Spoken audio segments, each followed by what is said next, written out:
Today we're going to talk about the common myths or misconceptions about the sport of Muay Thai. So me and you, we love the sport of Muay Thai, but I'm sure we've always heard some of these overgeneralizations from people who have just seen weird stories in the media, or maybe they just watched that one fight where someone broke his leg, and then just contributes to all this misinformation. But if you're here and you're new to Muay Thai and you just want to learn more about the sport, this episode is especially for you.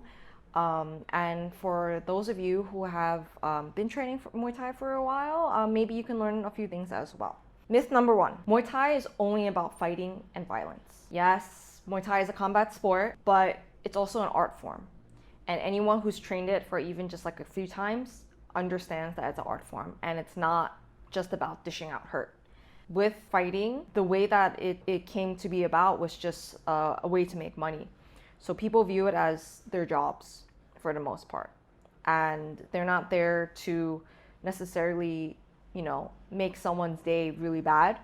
They're just there to do their job, even if that means having to hurt someone. Above all, it's when you boil it down to fighting and violence, you forget about all that goes into becoming a Muay Thai athlete or a fighter. There's so much discipline and self-improvement that you can get out of training Muay Thai. Muay Thai also really emphasizes discipline, respect, personal development, consistency, what it really means to be part of a community as well. And those who stick with it don't just do it for the good physical benefits, but also the mental ones and all the friends that they meet along the way.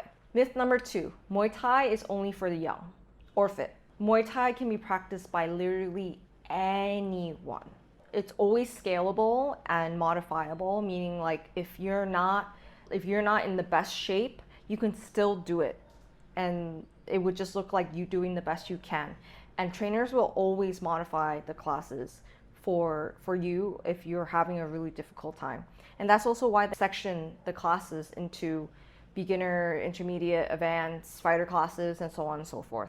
If you're a totally beginner or you haven't trained before, you can't compare yourself to someone like a pro fighter who's been training for 7, 8, 9 years, because you're not going to be able to train like that. And thinking that's what you're going to have to do your very first day of training, it's not based in reality. So set your expectations a little bit closer to what you actually are going to do. And it might just be because you don't know what you're going to do. And I'm here to tell you, all you're going to do is show up, give it your best, and you're going to be fine. Trust me, you're going to be fine. If you have any issues with your injuries or any sort of conditions due to your age or your fitness level, just let the trainer know. And most of the time, they'll give you some adjustments, even if you're in a class. So whether you're a beginner or an experienced athlete, Muay Thai can definitely be tailored to whatever it is that you're looking for.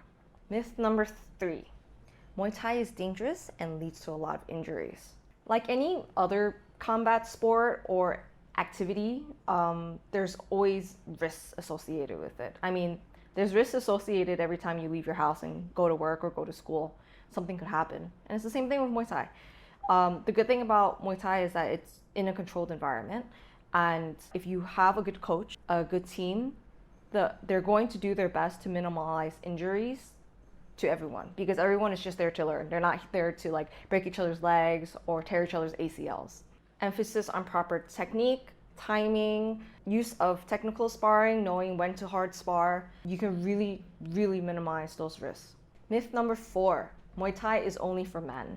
It can seem like that because a lot of gyms are dominated by men. Some gyms are only men. But Muay Thai is open to everyone, regardless of gender. People who aren't men have made significant contributions to the sport through competition and putting women on the map, or just by fostering a sense of community wherever it is that they are. Muay Thai offers benefits like self-confidence, empowerment, and those are things that everyone can use, really. Myth number 5, you have to be really flexible to do Muay Thai. You're probably confusing Muay Thai with martial arts where you have to be able to do splits, or you're forced to be able to do splits, but flexibility is a small part of it, but you can work your way as you're training. Actually, training more helps with your flexibility. You don't need to be super flexible to begin with. I've seen some people just really struggle to throw a kick that's higher than their hip, and then with consistent training, they're able to throw that kick higher because they're using those muscles, they're strengthening those muscles, they're stretching those muscles. which is going to be very different than if you weren't using that at all. Myth number 6, Muay Thai is just about hitting things really hard. Yes, that is one of the best things about Muay Thai, but it's not just about strikes. There's also clinching, there's also sweeping, there's also fight IQ, there's also game planning. Muay Thai isn't just about hitting things, but developing a skill set where you can be put into different kinds of situations in a ring and then use from those skill sets, pick and choose from the skill sets to have your best weapons against a particular opponent or sparring partner, what have you. 7, training Muay Thai is the same as training self-defense. Now, this is a hot button topic, and sure, knowing something might be better than knowing nothing, but self-defense is very different than Muay Thai. A proper self-defense program will address things like fight, flight, freeze when you get into a dangerous situation. It will let you know that there are no rules in the streets. It will incorporate dirty fight tactics, and it will let you know that to win, you have to just get away safely in one piece if possible. And it's not to fight, and it's not to go against whoever it is that is presenting the danger. Given that most Muay Thai classes aren't addressing these things, I would not put them in the same realm as self-defense at all. Let's dispel some of these myths and have a more accurate standing of Muay Thai. It's a versatile and very engaging sport to be in, but it's so important to have the proper information and tools to use that information.